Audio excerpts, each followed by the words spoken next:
তুমি বড় পাই আর আমি ছোট, তোমার লাগে মিথ্যা কথা আমার কোয়ার কিছু না।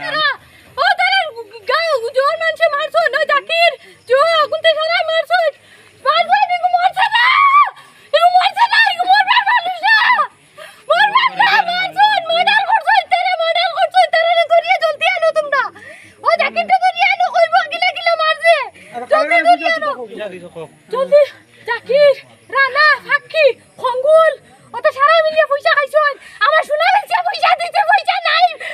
নাই আমার ভাই তোর কাছে কি রিল লইয়া পয়সা দিছি আমার জামাই বার করিয়া নিয়ে দেও কইছে আমারে ভিক দেও আমারে বাঁচাও আমি ওলা পয়সা দিছি সারা এলকো মিলিয়ে মারছন তারা কোন মিলি মারিলে তারারে মারিলে তারা মারছন মরছন না তারা মারছন তারা মার্ডার করছন তারারে জলদি ধরি আনো তারা উপযুক্ত শাস্তি দেও আমি দেখতাম আমার 3 বছরের বুড়ি আজ তিন বানাইছন প্রত্যেকদিন কই আব্বু না কেনে প্রত্যেকদিন কই আব্বু না কেনে আই তো কেন বাইতো তাই আব্বু তারা মারছন মার্ডার করছন আমি কইলাম জাকির তারা সারা মিলিয়ে মার্ডার করছন কিন্তু ধরি আনো ও জাকিরে সারা টাকা নিছে জলদি বার করি আনো তারে ছোট ভাই দিলবার হোসেন লস্কর যে সময় দিলবার হোসেনের উপরে কেস হয়ে গেল গা তখন তো আমি জানি না আমি অসুধরম স্বামীর বাড়ি আমার তখন আমার সাথে ভাই ফাঁকি তাই ফোন করিয়া আমার কইসন যে দিলবার হোসেনের উপরে একটা রেপ কেস হয়ে গেছে। ওই দিনের বেলায় কিন্তু আমি বাবার বাসা থেকে গেছি, আমার ভাই আমারে নিয়া দিয়া আমার ভাইটা বিকাল পর্যন্ত আমার বাড়িতে আছিল। তখন এই বাড়িতে আইসে বাজার খরচ করিয়া ঘরে রয়েছে রোয়ার পরে তারা চক্রান্ত করিয়া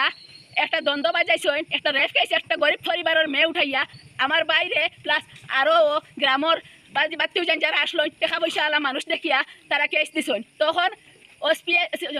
হস্তরম থানার ওসি সারে আমার বাড়িতে গিয়ে তালাশি চালাইতে আমরা বাপ নাই,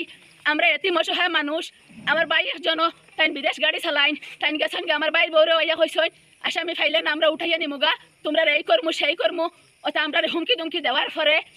আমি আমার বাইরে কইছি তুমি তো নির্দোষ, ঠিক আছে তারা কেস দিলাইছন তোমার আইনের আশ্রয় লই আমরা আইনটু গ্রহণ করছি, আইন মানছি মানিয়ে আমরা খসুদরম থানাত আমরা শাইন ভাই সহযোগিতায় আমরা ওসি স্যারের কাছে নিয়ে আমার বাইরে স্যালেন্ডার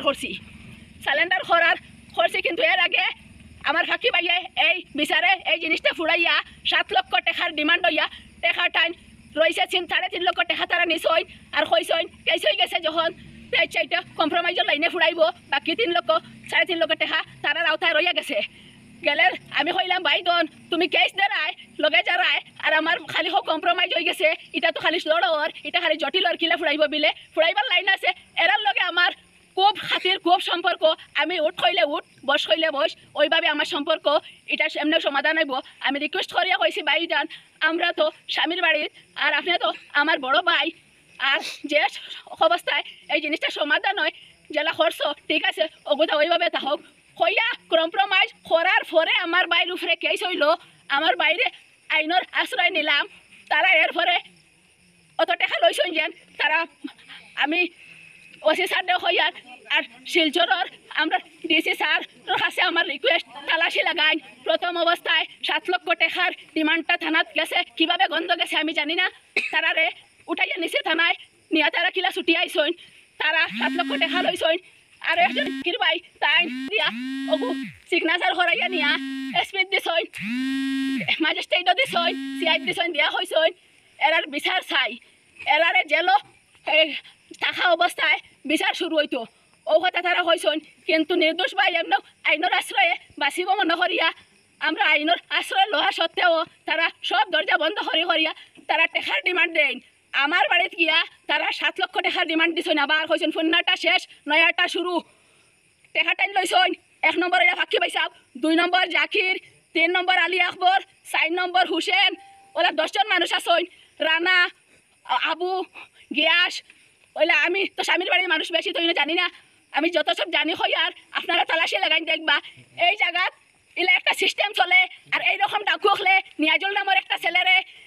তারা ওষুধ হরাইতে হইয়া নিয়া ছেলেটারে এইরকম একটা মেয়ে দিয়া রেপ কেস দেওয়াইয়া তার জমিন জায়গা লুণ্ঠন বন্টন করিয়া টাকা পয়সা লইয়া মাঝে থাকি তারা দলাল হলে খায় আর পয়সা আলা ছেলে দেখিয়া রুজি রোজগার করতে চাইলে হ্যারাসমেন্ট করই এরপরেও আমার চাচাতো ভাই একটা আছে বক্তার নাম তারাও এইভাবে নিয়া এই জায়গাটা হইল খালি রেফ খালি রেফই নয় কচুদরম থানারও জায়গা জানা আছে যে এই জায়গা খালি রেফ ও মাত আইনের আশ্রয় যদিও নিছিলাম বাইরে জেল তাকিয়া কোনো হলে মুক্তি হরাইতাম পারছি না তারা সব সময় খালি পিছা লাগিয়া রয়েছেন এটার যাবজ্জীবন জেল হরাইতা এই কর্তা হইয়া আজগু যে জেলখানাত কোনো মানুষ মরে না আমার বাইরে যে তারা জেল মারাইলা আমার তোরটা যা ভাই আমি গত রবিবারেও গিয়েছি গত বুধবারেও আমার বড় বাইরে লেগে গিয়েছি কাল বিকালে আসার সময় আমার বাইরে আমার হনল যোগাযোগ হয়েছে আমার ভাই সুস্থ সবল কোনো অসুবিধা নাই আমি জিগাইছি কিন্তু আমার ভাই তারা কইছে এটা কোনো একটা মাতামাতি করতে পারে দেখার পূজা করতে পারে এই হতে তারা মারাই লইলাম আমি ঈশ্বর ডিজে স্যারের কাছে রিকোয়েস্ট আর আমার ভাইটা যে এত লোক জনসংখ্যা থাকা সত্ত্বেও যে তারা মারাইলা আমি উপযুক্ত বিচার চাই আমরা খেও নাই আমরা সাগর জেলা খোলাগাছ বাসিয়া তাকে বলে আমরা মার মে বাসিয়া ঘুরেছি প্রথম অবস্থায় আমরা সাহারা পাইছি না তারা বাড়ালি টাকার ডিমান্ড খালি দেখাইছ প্রথম দিন যেদিন আমার থাকি ভাই কইছেন বলে গাড়ি ঘোড়া খিচ্ছ ধরতো না 10 লাখ 20 লাখ 30 লাখ লাগবো তখনও আমি কইছি ঠিক আছে বাড়িঘর বেসিয়া যেতটা আছে সব বেসিয়া বাড়িটারে উদ্ধার করি এখন আমার ভাই যে মরা আমার ভাই যে লাশ দেখলাম যে যেখানে আসো আমরা কর্মী হল দেশ রক্ষা হল যত কিছু আছে আমি বাসায় প্রকাশ করতে পারি না আজ 3 মাস থেকে আমি বাইরের কারণে আমি একজন রোগী মানুষ আমিও বাসার মতো উপায় নাই কিন্তু 3 মাস থেকে বাইরে টেনশনে আমরা মা মে পুরো কঠিন অবস্থাতে আছি আমার ভাই ছোট একটা 3 বছরের বাচ্চা আব্বু হইয়া বেড়ার প্রত্যেকের কুলো আব্বু হইলে লোয়ার জায়গা আছে কিন্তু আমার বাইরে মেটারে লোয়ার মতো জায়গা নাই আমি যত আমার মন্ত্রী মিনিস্টার এমপি এসপি সবার কাছে কইছি আমার সুবিচারটা চাই আমার ঘটনা হইছে না তারার একজন তারার মাঝে তারা লিঙ্ক আছে তারা টেকালা মানুষ তারা মন্ত্রীর লগে চলিয়া তারা নিজেই এখন আমরা মন্ত্রীর খবরে চলি হারি দিমু মারি লইমু খাই লইমু তারা আমরা অভিযোগ রাইতা না হইয়া কোর্টও জানাইছেন যে এই বিবাদী পার্টির কোনো কেস লইবে না এর মধ্যে দিয়ে আমরা বহুত নির্যাতন করছেন তারা রায় দইলে আমার মার দরজা টানিছেন আইয়া ফারাইছেন 8 টাকার ডিমান্ড দেখাইছেন কিন্তু আমরা আইনের আশ্রয় যাইতে পারছি না তারা কোর্টও এইসব দিয়া বন্ধ করে রাখছি আমরা খালি আল্লাহর কাছে সাহায্য চাইছি আমরা নির্ভয়ে দেশে দেশে ঘুরেছি আজ আমার তরুণ ভাই কমবয়সী ভাই তারা যে জেল কোন চক্রান্ত কোন সিস্টেমে মারাইলা আমি আমার শিলচরের ডিসি স্যারের আছে হইয়ার এটার সুবিচার আর ইনভেস্টিগেশন সুন্দর মতে করিয়া এটা করইন আসলে আমার ভাই কোনো দোষী নাই নির্দোষ এর লাগি আমি আমার ভাইরে আইনের আশ্রয় নিছি আইন গ্রহণ করছি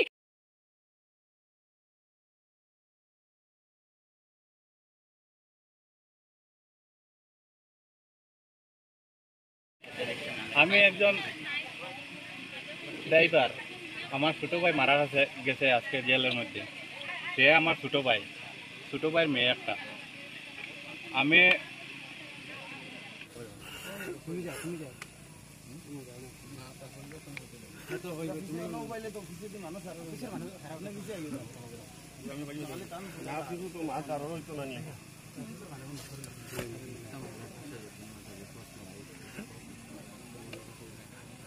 আমি জোরাট গাড়ি চালাই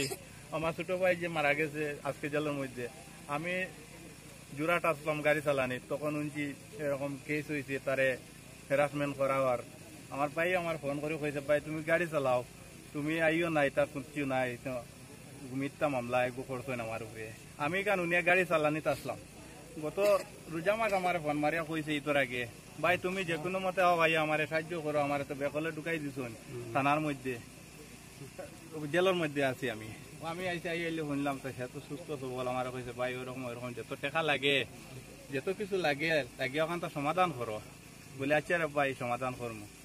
আমি তখন আবার জোরাট গেছি গিয়া গাড়ি উড়ি বেশি আর টাকা পয়সা লইয়া আইসি আইয়া খালি টাকার ডিমান্ড